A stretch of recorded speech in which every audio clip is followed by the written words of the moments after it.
One of the viewers of this channel asked me to do a movie review for the parenting in Jingle All the Way, starring Arnold Schwarzenegger and Rita Wilson as the parents and Jake Lloyd as their son Jamie.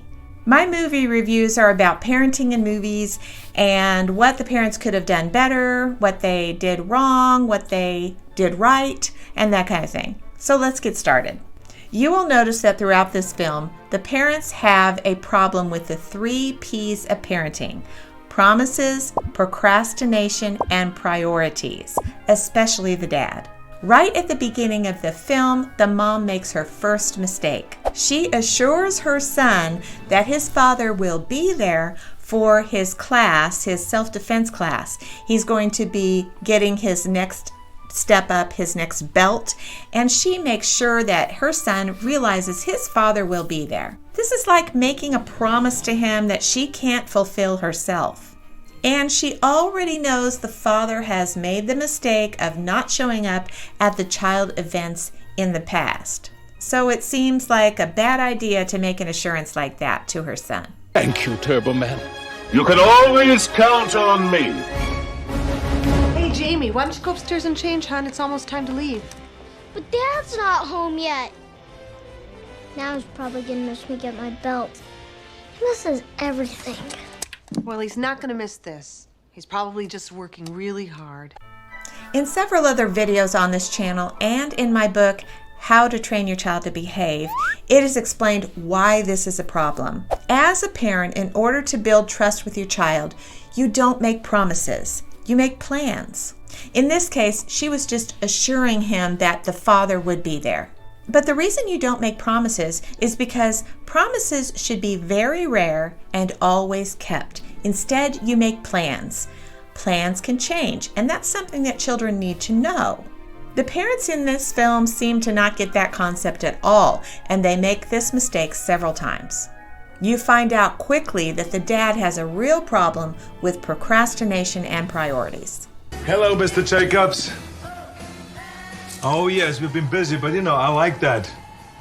I'm gonna make it. I hear you. Yes, so what can I do for you? 200 king size by next Friday. No problem whatsoever, but only for you, Mr. Jacobs, because you're our #1 customer.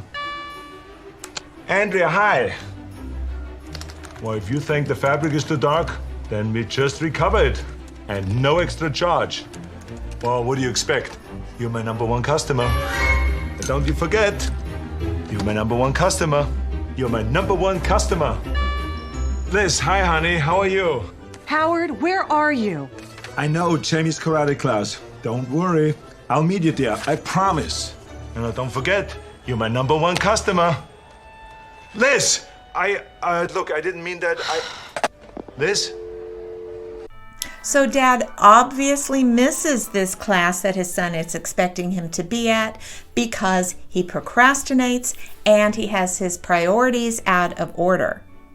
This causes him to begin to parent out of guilt, which is never, never, never a good idea. In this next clip, notice how the dad is practically falling at the feet of his son. His son is being disrespectful and disregarding, understandably, because the dad feels guilty and the son is frustrated and angry. And he should feel guilty. He wasn't there for his son's important event. Howard, do you have any idea what time it is? I know. You should have seen the traffic, and on top of that, I got a speeding ticket. Don't explain it to me. It wasn't my karate class you missed.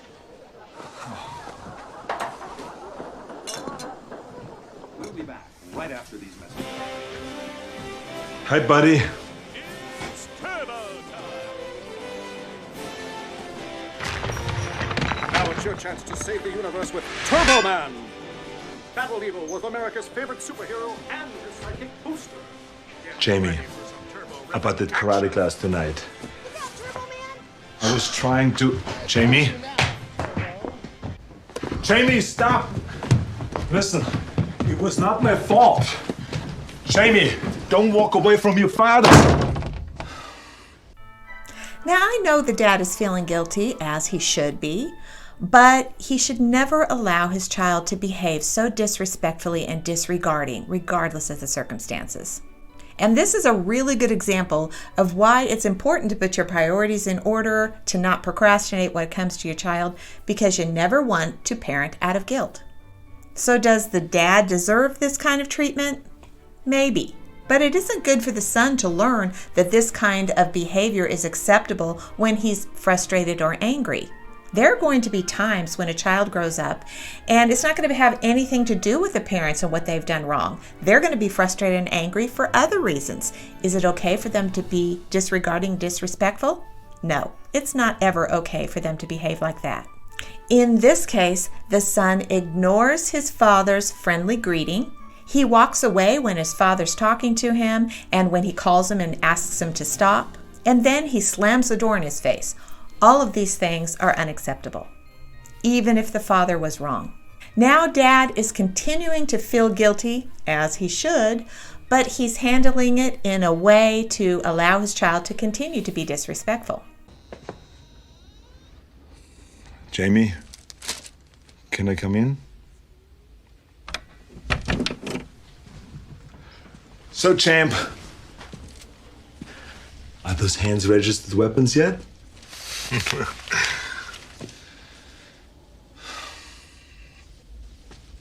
Oh, is this it? Wow, this is really cool. How do you do this? Like this? No, I know. Like this. What do you think, Jamie? How about this, huh? Oh, yeah! Oh, yeah! Whoa! Yeah! So first he tries to act silly, and of course that doesn't go anywhere. That doesn't get him anywhere. He needs to have a serious sit-down conversation that includes mutual respect. That's when real progress can begin. So obviously this is all a setup for the plot of the movie. But what could the dad have done different so far? Obviously, he should have had his priorities in order and he shouldn't have procrastinated. But once he had already made those mistakes, he should recognize that he needs to apologize, but he should do it and not allow his son to be disrespectful or disregarding. So once he's made the mistake, what could he do? Well, what he should do is he should walk in, try to apologize to Jamie, and see that his son's acting disrespectfully like he was. Then tell Jamie, it's time for you to go sit somewhere where you can think about why you're angry and think about what you want to say to me in our conversation. And then I'm going to let you say what you want to say. So go over there in this place, wherever it might be, and think about what you're going to say during our conversation. And let his son know he's ready to apologize, but they both have to be respectful during that time. Then when they sit down to have the conversation, allow the son to tell him how frustrated and angry he is, doing it respectfully, of course, and to listen to everything his son wants to say to him. Then apologize and ask for forgiveness. And tell his son there's going to be times when we're all angry and frustrated, and sometimes those are going to be legitimate reasons to be angry. But it's never okay to be disregarding and disrespectful to your parents. The dad should acknowledge the things he's done wrong by procrastinating and let the son know what he's done wrong, and then they can reconcile their relationship. But instead, this dad decides to make a bribe and a promise to try to heal the relationship. Those are obvious mistakes. But in this next clip, he also makes 2 additional mistakes. See if you can catch them.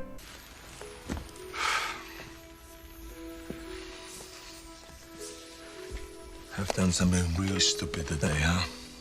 I don't care. Oh, come on, Jamie. I hope this is not true, because I really wanted to be there. Look, believe me, But you always say that, and you never come anyways. Purple's important to me, Dad. That's 1 away from green and 3 away from black. But I saw you get yellow. But you missed blue?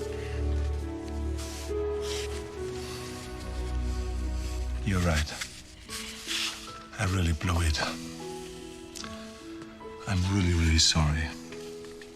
You think you can let me make it up to you? Like how? More like letting me do something special, just for you. Like, if there's something really important you've been wanting for Christmas? Don't worry. I got it covered. I wrote Santa. Ah, but Santa gets very busy this time of the year. Sometimes he even has to ask moms and dads to help out a little bit. Nah, it's not that important. Tell me, what do you want? I want the Turbo Man action figure with the arms and legs that move, and the boomerang suitor, and the rock and roll jetpack, and the realistic voice activator that says 5 different phrases, including "It's Turbo Time!" Accessories sold separately, batteries not included. Well, I'm glad you had to stop and think about it. Johnny's gonna get one, and so is everybody else I know. Whoever doesn't is gonna be a real loser. Well, it definitely won't be you. Thanks, Dad. I love you. Oh, I love you too, Jamie. Ah, I love you.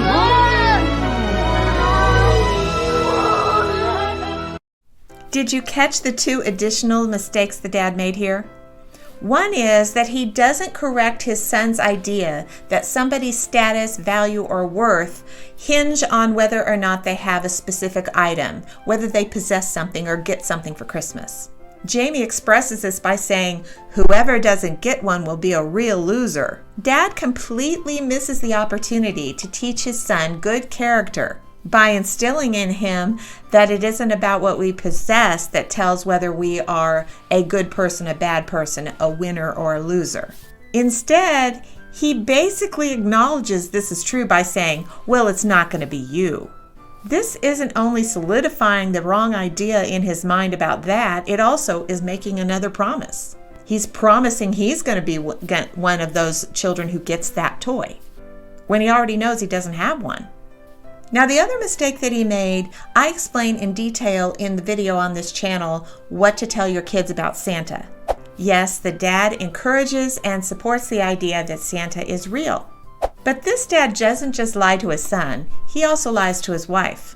Liz, you should have seen us in there. I mean, we were really bonding. We were drawing, we were laughing, having a great time, talking about that turbo guy. Turbo Man. Which reminds me, you got the doll, right? The doll. Yeah. The Turbo Man doll. I asked you to pick one up 2 weeks ago. Oh. That doll. Of course. Howard, you didn't. Please tell me that you did not forget that doll. No, I got it. I got the Turbo Man doll, the one that has those things that shoot out in front, with that rock'em sock'em jetpack, and with that realistic voice box that says, "It's Turbo Time." I got it. Oh, good. There you are. I mean, you thought for a minute that I would not do something that you tell me. I got it right away. Good. Because at this point, they'd probably be impossible to find. Clearly, lying to his wife was wrong too, but he's doing all of it because he feels guilty about procrastinating and not prioritizing his family over his work. And then you can also see that this child is so obsessed to the point of worship with this character of Turbo Man. Now, I think it's so totally fine for a child to have a fictional character that they really like, and they like to have imagination with that and play with that, and that's fine. But it's different when they put that character like in a place of deity.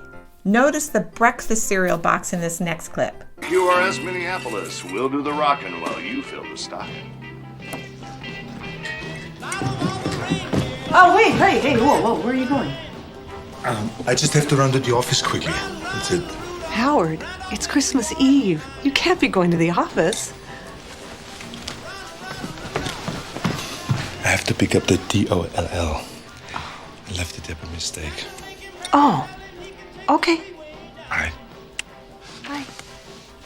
Dad, you can't go to work today. What about the parade? The parade? The holiday entertainment parade. We go every year. Oh. Well, you didn't go last year or the year before. But Mom and I always go. Anyway, this year, Turbo Man's gonna be there. Yeah, Turbo Man. Turbo Man. Yes. It's Turbo Time. Dad, you can't miss it. It's gonna be really cool. I won't miss it. I'll be there. I promise. So as you can see, these parents really have their priorities out of whack with this child generally. And they allow him to believe in this fictional character. It seemed like they believe he's real. They allow him to believe he's real. And they encourage him in his religious fervor by having posters in his room and toys and TV shows and pajamas, even down to the cereal he eats for breakfast. Now, it's one thing for a child to enjoy a character, and it's another to allow them to be obsessed with it. Of course, the dad, again, lies to his wife, lies to his son about where he's going to be for the day, and then he proceeds to spend the entire day trying everything he can to get this toy that he's already promised his wife he has and promised his son he would receive.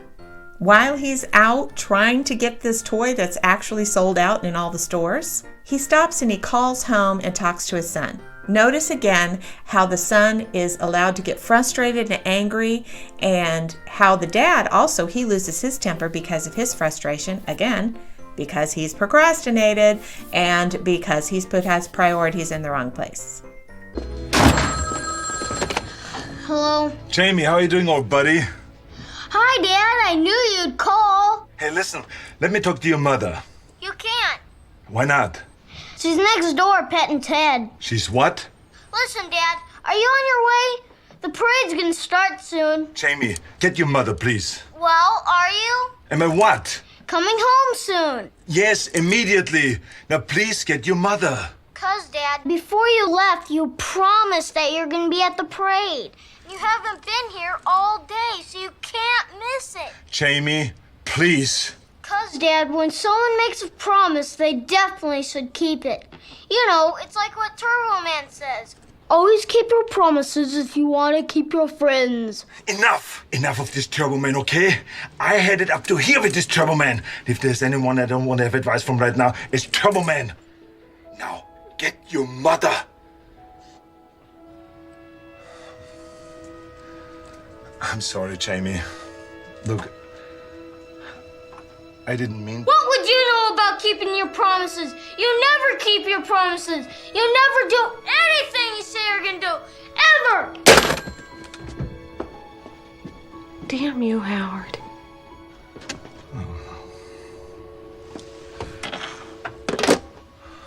As you can see, both these parents seem to have no idea that their son is being disrespectful, not handling his frustration appropriately, and neither one of them do anything about his behavior. And of course, they can't really do anything about his behavior. And why is that? Because the dad is behaving so badly as it is. It's really difficult when the parents are behaving badly to teach their child how to behave well. So it becomes nearly impossible to do the right thing under these circumstances. In this next clip, he starts to talk with an acquaintance that he met while they were both trying to get these Turbo Men toys for their sons. Now see if you hear in this clip the phrase that the dad says that shows a problem with his parental role. Couldn't find the kid at all. Does that make me a bad father? No. But yelling at him for no good reason, now that makes me a bad father. Look, we get one chance a year to prove we're not screw-ups, and what do? We screw it up. I remember a few years ago, I wanted to do something really special for Jamie. So, I built him his own clubhouse. It came out great. Oh, the door was a little crooked, right? And the roof didn't sit quite straight, but you should have seen his face light up. Oh, when he saw that, he was so excited. We played in that clubhouse the entire day. He even made us have Christmas dinner in it. No. Oh, yeah. I was the hero then. Look at me now. You're right. That kid's gonna need some serious therapy, man. Here, Dad says that he understands that not getting the toy for his son for Christmas doesn't make him a bad father, but yelling at him does. What? Yelling at him? Is that all? Well, I'd have to agree that yelling at him isn't a good thing, but if this is all the dad thinks that he's done wrong, he is way off. Here's a few of the things he's done wrong. He's lied to his son. He's lied to his wife. He's made promises and he's broken them. He's prioritized his work over his family. He's procrastinated time with his son. He's tried to bribe his son for a good relationship. He doesn't teach his son the worth of persons over possessions. He doesn't teach his son how to appropriately handle frustration and disappointment, and he's an overall bad example. But the acquaintance character played by Sinbad in this clip says something disturbing too. Look, we get one chance a year to prove we're not screw-ups, and what do? We screw it up. If Christmas is used to make up for bad parenting through the year, they're already not understanding what Christmas is about as it is. These dads both have the idea that if they get their children certain possessions, that will make up for their relationship failures. That not only teaches the children the wrong attitude about possessions, but it also gives the dads an excuse to do more procrastinating and more bad parenting through the year because they think, we can just make up for it at Christmas time. All of this is generally bad thought processes and bad parenting. But beyond this, it seems that the attitude is really more about them, how they feel about being a dad, and how they have to change the things that they're doing so they feel better about themselves. It's not really about doing what's best for the kids at all. And did you notice the phrase that the dad said during this talk that showed the problem with his parental role? We played in that clubhouse the entire day. He even made us have Christmas dinner in it. No. He even made us eat Christmas dinner in it. What that means is he was already parenting from guilt during other Christmases, and whenever someone parents from guilt, the roles of parent-child seem to reverse. The parent allows the child to do whatever they want and start to follow the child rather than being the parent and being in charge and guiding the child. That's one of the main reasons that parenting from guilt is never a good idea. There's another video on this channel entitled Who's in Charge that will give you more details about this. So let's look at the next clip. What's wrong here?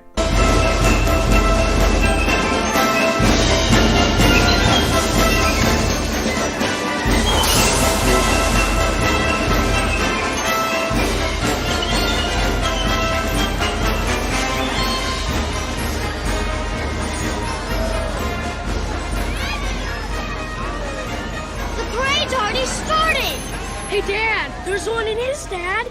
Can we get on stand with them while you park the car? Please? Yeah, please. Okay, we'll meet you there. Yeah. And don't go wandering off. Okay, Mom. And Jamie, put on your hat. I know. Owen! So here, there are two parents. They're of different children. And they're both allowing their children to get out of the car in a large crowd of people in a public place without clarifying with the other trusted adult that their children are going to be with them. Obviously, this other trusted adult doesn't even know that the kids are getting out of the car to be with them. The other adult could be ready to walk away or go somewhere else or whatever. They have no idea. Obviously, that was a wrong move. But then the mom shouldn't have been in the car with that neighbor anyway.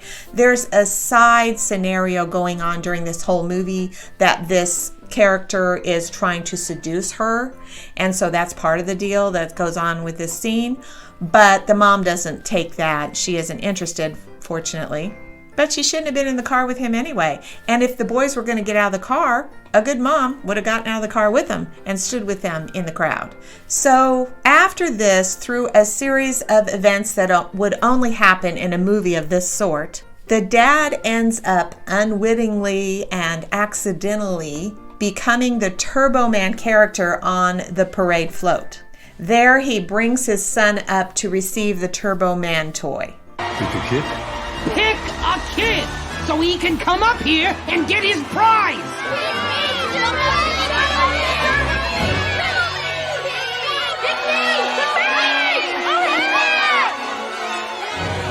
looking at me. No, he's looking at me. See that? He's pointing at me. No, it's me.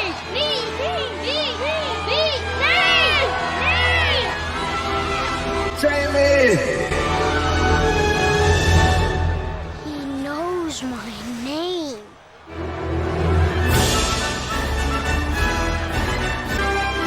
Liza, I think Turbo Man has selected a winner. Go ahead, honey, go.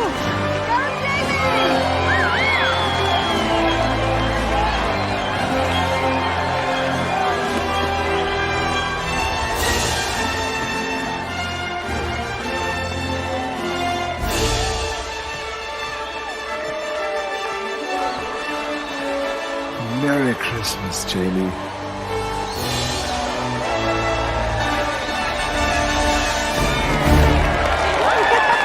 At this point, the movie seems to assume that the dad has now redeemed himself. But has he really done anything spectacular at this point? No. He accidentally ended up in a Turbo Man costume and was given the doll that he was supposed to get all along, was supposed to already have, and is able to give it to his son. This has nothing to do with the dad's actual character. What I mean by that is his moral character. So then after that, there's a bunch of antics that go on that are hero and villain type antics between Arnold Schwarzenegger and the villain who's played by Sinbad. And a lot of things go on there, and Jamie gets real excited and goes and tells his mom about it. Mom, did you see that? I was flying with Turbo Man. He saved me from Dementor. It was the coolest. Did you see? Did you? I saw. Oh, thank you, sir. I don't think you know how much he means to me. Oh, I think I have an idea. What's the matter, Jade? It's just, I wish the dad could have been here, you know, to see me fly and all. But he didn't come, and it's all my fault. He's mad at me. We had a fight on the phone, and I kinda yelled at him. Jamie, your dad is not mad at you. He loves you more than anything in the whole wide world. You are his all-time favorite person. How do you know all that? Well, who would know better than me? Dad? Howard? Right here. Howard? So now the movie really suggests that Dad has redeemed himself. He's gotten the toy for his son on Christmas Eve. He is now Turbo Man. The son thinks he's wonderful now. And my question is, what did this dad really ever do in this whole movie that made him a good dad? He accidentally ended up in a Turbo Man costume and impressed his son. That's really about it. The only thing he does next is he makes another kind of promise in what he's saying, that he's sorry that he didn't prioritize his family. Oh, Liz, you two mean more to me than anything. I'm so sorry if I haven't shown that lately. I know I've been neglecting both of you, but no more. I love you. I love you both. Of course, with Dad's record of keeping promises, there's no real reason to believe he's going to keep this promise to prioritize his family from now on. He already has the idea that next Christmas he's going to make up for any of the bad parenting that he does during the year. And unfortunately, in this movie, unlike the Home Alone movie review that I did before, and I hope that you'll check that one out, this parent really doesn't redeem himself in my view.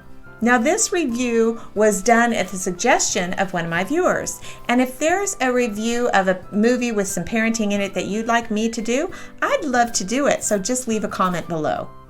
If you enjoyed this movie review, I hope that you will subscribe. Or there are lots of step-by-step instructional videos that can help you become the most effective parent you can be. And you can find those by clicking on one of the cards on the screen now. Parents, you can do this. I hope to see you here next week.